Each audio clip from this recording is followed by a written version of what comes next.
What do you think is the greatest fear? The fear of the unknown. How are you surviving? My rectal muscle swallows.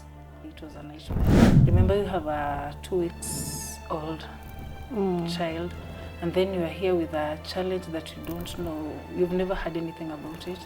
The nurses used to tell me to sit on water. I religiously sat on hot water. Nothing was forthcoming. Yeah. Kindly watch our episodes on stories of strength and survival.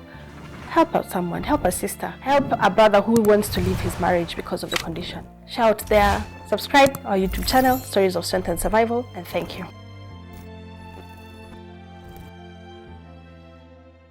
And today we have our guest, who is also a Fistula champion, one of the beneficiaries of Save a Woman Fistula Foundation, who is here to share her story. Karibu sana, Christine. Asante sana. Yeah, tell us about yourself. Okay, my name is Muindi. I am a mother of 4. Yeah. Basically that's me. Wow. I just love the way you're saying you're a mother of 4. Yes. Tell us a bit more about your, life, a bit about your experience before Fistula, and then now we can get back to know exactly what you went through when you had the condition. Okay, my life before Fistula was just a normal life. Remember, I'm a mother of 4 now. Before Fistula, I had 3 children, normal delivery with no issues at all. Everything was okay. From labor pains to giving birth to recovery at home, everything was just normal. But now, after the 4th born, that is when I noticed something was not okay. Yeah. Tell us, what did you notice that was not okay? Okay, after giving birth, normally, when it's a normal delivery, you leave the hospital on the 2nd day. So I went home as normal, and the healing journey started. But after 1 week, when it was time to go to the toilet, because I felt the urge to go for a long call, and then from my bedroom to the toilet, it is a very close area, but I wasn't able to contain my stool. That is when I felt something was wrong. I didn't know what was wrong, but I felt something was wrong because I think my rectal muscle swallows. That is when now the journey began. Now the healing that was supposed to be comfortable changed into something that I can just say it was a nightmare.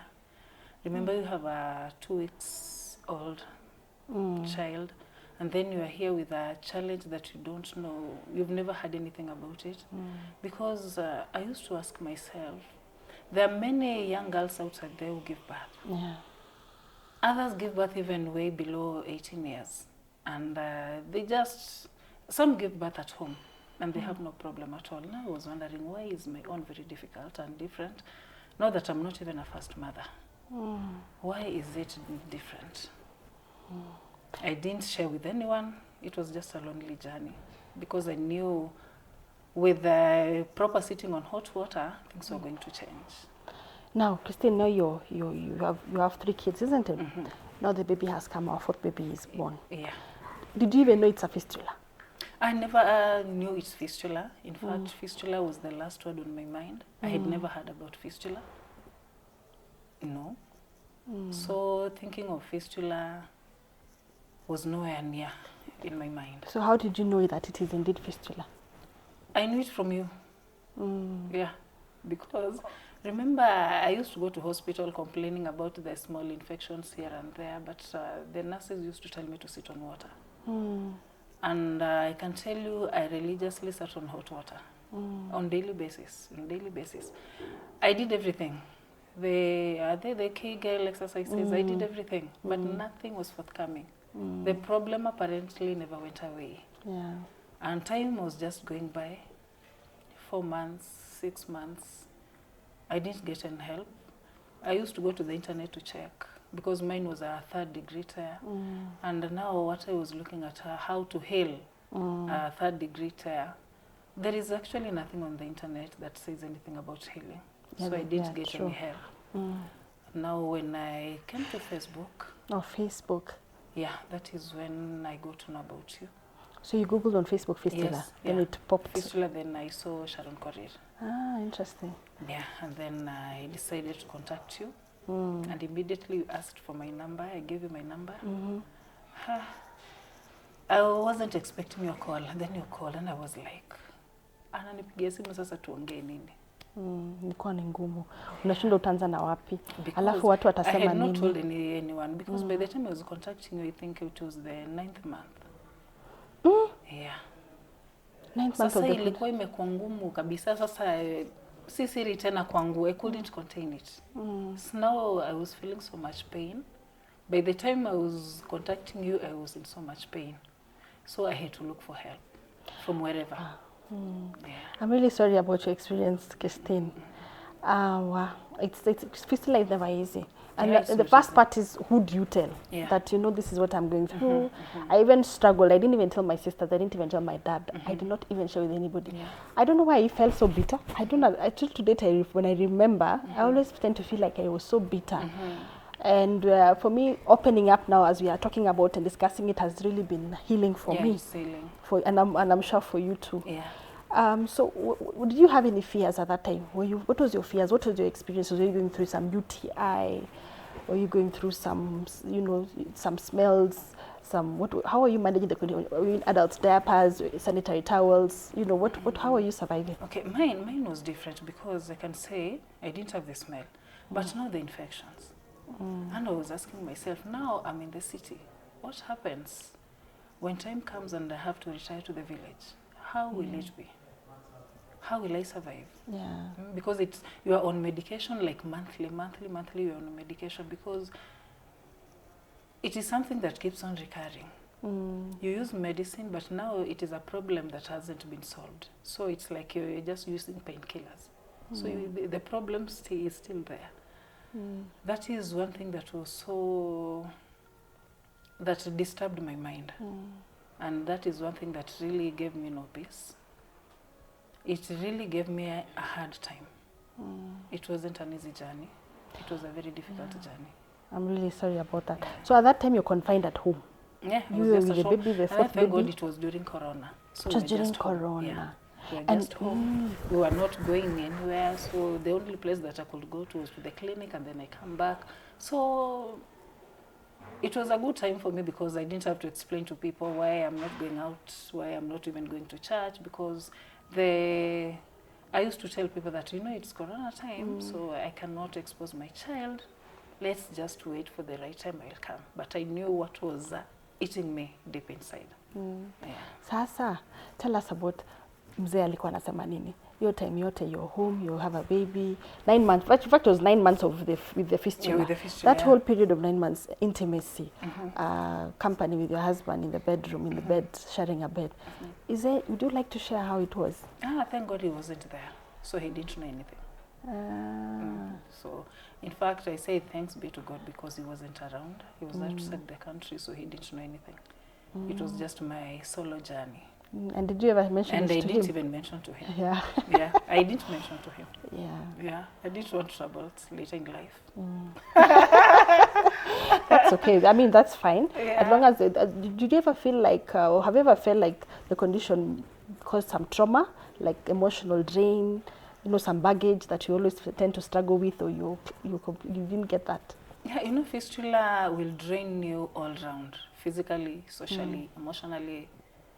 Fistula will never leave you the same. It is, and the healing is a journey. You know, after the physical healing, you are left with the how do I call emotional healing. The psychosocial part. Yeah, it takes time. It is not an easy journey. Remember, you are used to confining to yourself, and then now it's like you are not even sure if this problem is completely gone. So it is a process. It is a process.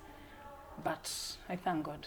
That you're fine now. I'm very fine. Yes. Life is back to normal. I do everything, and when I say everything, I mean everything. Everything, including intimacy. When I say everything, I mean everything. And yeah, everything so how is okay. it? Allow me to just ask this very candidly.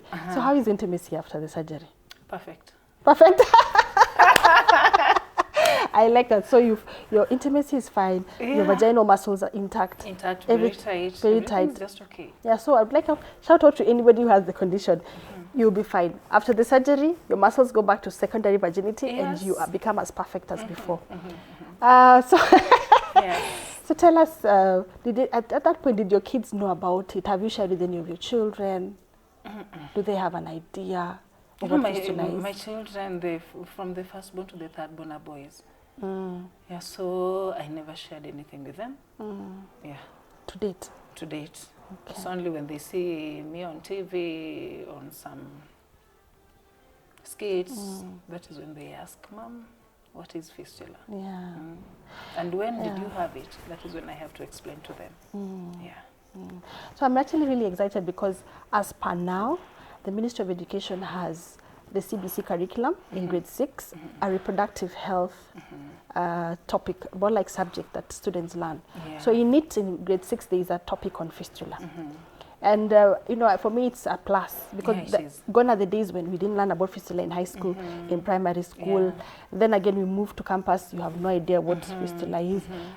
Hey, then you're told you have fistula. Surely. Yeah. Yeah, so then, Christine, out of your own experience and how you have been a great supporter system to beneficiaries of the foundation, you've gone to hospital on my behalf to check on them. What do you think is the greatest fear of a woman with fistula? You know, the biggest thing that I have realized even with the survivors is that they fear going to hospital because the fear of the unknown. Others fear, what if it becomes even worse than it is right now? So someone would rather stay with that problem than go have surgery and then it backfires. Because we've had cases whereby the surgeries have backfired. Others have gone up to the 3rd and 4th surgeries. True. But they have not been successful. So there is that fear. I think if the government can chip in and give us qualified doctors that can just do this surgery once and for all, it will give even the survivors or the victims confidence to seek that help.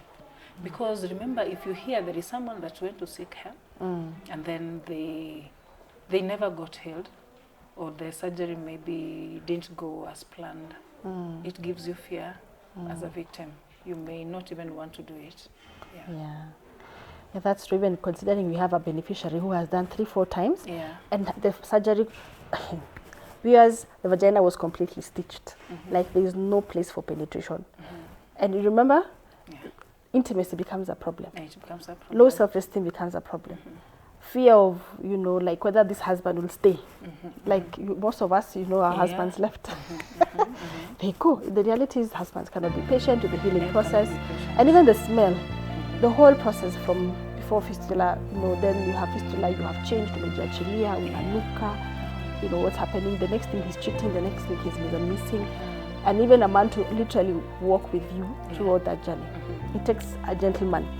So I want you to tell, I want you to give a word, with this camera, to a man out there, to our men, to our husbands, to our brothers, on this fistula condition that we've been talking about for the last 3-4 years now. Tell them what they need to know so that they can be patient with their women. To all men outside there, our fathers, our uncles, our brothers, our sons, no woman chooses to have fistula. Fistula is a condition that no woman will ever wish to have. And when you have a spouse, a mother, a sister, a daughter with this condition, kindly let us support them.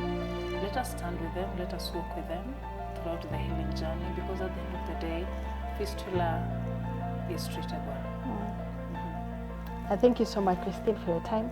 Thank you for coming to share your story and for all the support you've given Save a Woman Fistula Foundation. God bless you.